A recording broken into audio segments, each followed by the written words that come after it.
Queen Briette spoke softly because she didn't want Will and Thomas to hear her as she spoke. Ebony had to strain to hear as her mother began to speak.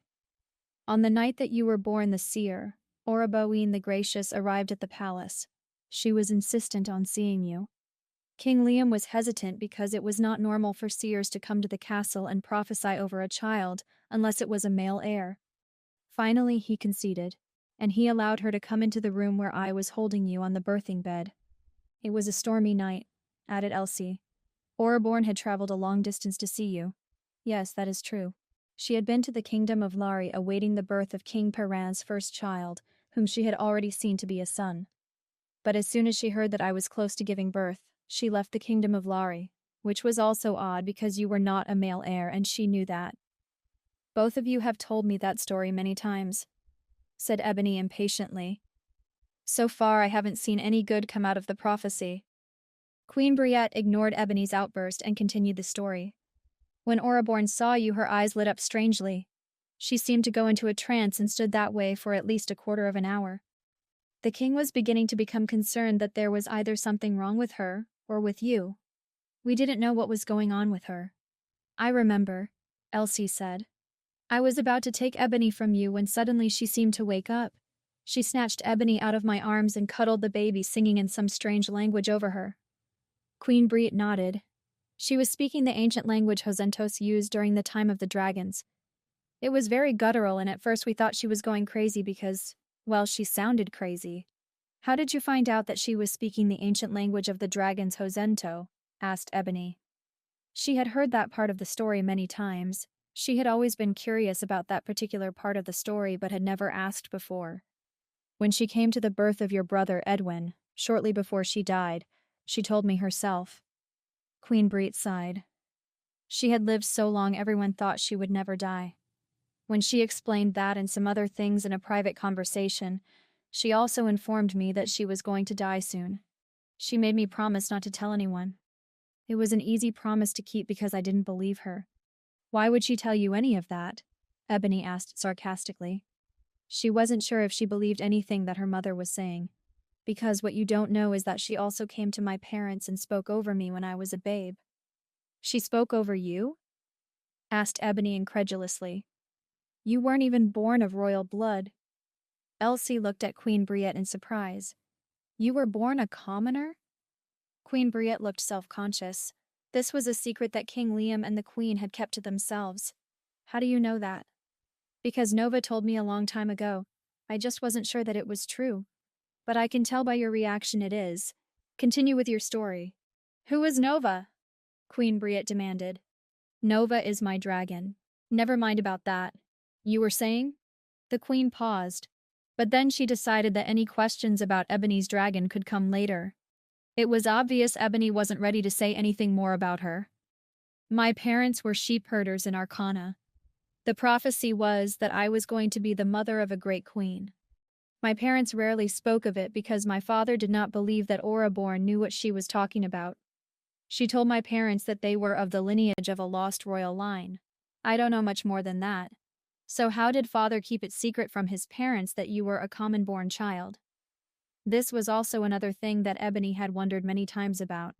We were at war with Arcana at the time, and your father had gone to the front lines to see how the battle was going. He came across me after they had attacked our village. Just before he found me, he was visited in a dream by the spirit of Omari. He was told that he would find his destined mate in my village, and not to harm any of the women and children there. He was also given a description of me and told that if he chose any other woman, his life would be forfeit. Elsie's eyes were wide as she watched the Queen tell her story. Ebony spoke sharply to her. You do know that if you repeat just one little word of what Mother is telling me, your life will instantly be forfeit if I find out. Elsie's head bobbed like a bobblehead. Queen Briette continued as if she hadn't heard Ebony's warning to Elsie. So the prince, I say prince, because he wasn't king yet, knew me instantly. When he came back to the courts of Valerian, after he had defeated Arcana, he claimed that I was a nobleman's daughter of Arcana, and he had fallen in love with me the moment he saw me. Being destined mates is not a big thing in Valerian, so the only ones that knew were him and me. His parents never questioned him because Alondra was pretty developed for a female dragon, and I had made the trip back with him with no problems. But I digress. Where was I in the story of Ebony's birth? She asked Elsie. Oreborn was speaking in an ancient language while holding Ebony. Ah, yes. Then she announced that you were going to be a powerful queen, and would one day be a just and wise ruler over two nations that would one day become one. Did she ever say what nations? I would be happy just to rule over Alarion. It seems as though my father has put an end to that, snarled Ebony. I am not even recognized as royalty any longer. No, she didn't. When she saw the angry look on your father's face, she became quiet. Shortly after that, she came to me privately and told me more. She said that you would not begin your reign in Alarion, and that you would be gifted an ancient dragon more powerful than the king himself. She warned me that the journey you would have to take to fulfill your destiny would be a hard one, and that the realm of man would be under attack. And you never told anyone this? Once again, Ebony found it hard to believe that her mother had kept this to herself all these years. No, I never even told Elsie, she told her daughter. By the look on Elsie's face, Ebony could tell that she didn't have a clue about what Queen Briette was talking about. So, is Nova an ancient dragon? Ebony pursed her lips. She really didn't want to talk about Nova in front of Elsie. Nova finally spoke up after being quiet since Queen Briette had walked into the house. Do not worry about Elsie. I will take care of her. You can tell your mother about me. Nova says that I can tell you about her. Yes, she is an ancient dragon. Do you remember how I would let you run free in the Royal Sragan Academy? Asked Queen Briette. Of course I do, replied Ebony. I did that so you would be able to get more information than what I was allowed to teach the young noble girls that were allowed to attend. I encouraged you to read in the library. I overlooked you sneaking in to watch the boys train and show off their dragons. You have no idea how much trouble I would be in if the king found what you were doing in the academy. I was hoping that the time spent there would help prepare you to fulfill your destiny. Ebony snorted. You say you have been trying to help me prepare for my destiny, and all the while my father has been trying to change it. And here you are not able to change a thing that he has set in motion. And she said the realm of man would be under attack. Whatever does that mean? I don't know. Oreborn often spoke in riddles. She said that sometimes she saw things clearly, and sometimes she would only sense things, and couldn't put them in words. Queen Briette looked at Ebony hopefully. Do you believe any of this? Ebony laughed mirthlessly. So a crazy old lady shows up when I am born. She says all these wonderful things about me, and that's all you have ever told me up until today.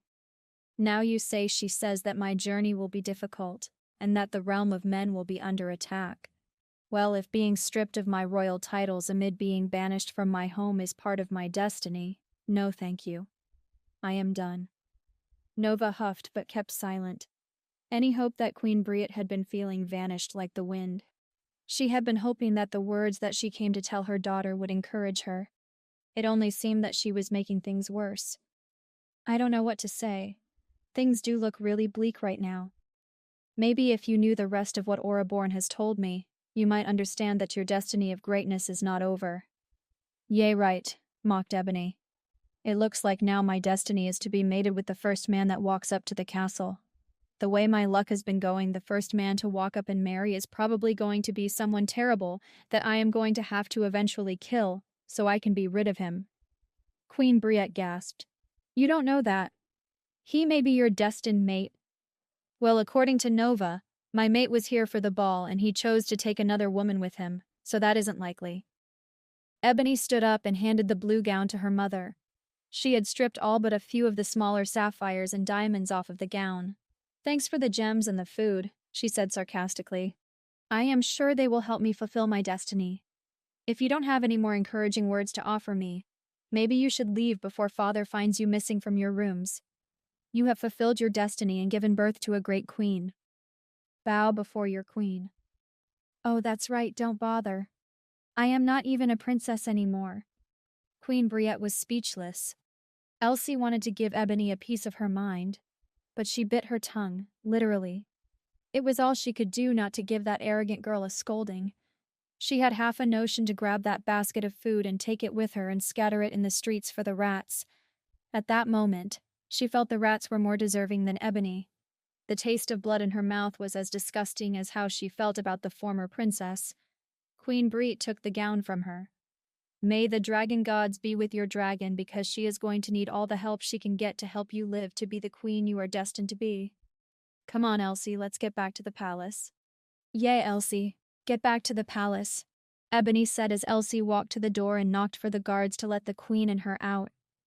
And I swear, if I hear a rumor that you betrayed my mother and me and tell anyone about what was said in here, I will hunt you down like a rabid dog. Don't forget I trained with an elite warrior in my father's army, and I can do it. Queen Briette and Elsie couldn't get out of that dilapidated house quick enough.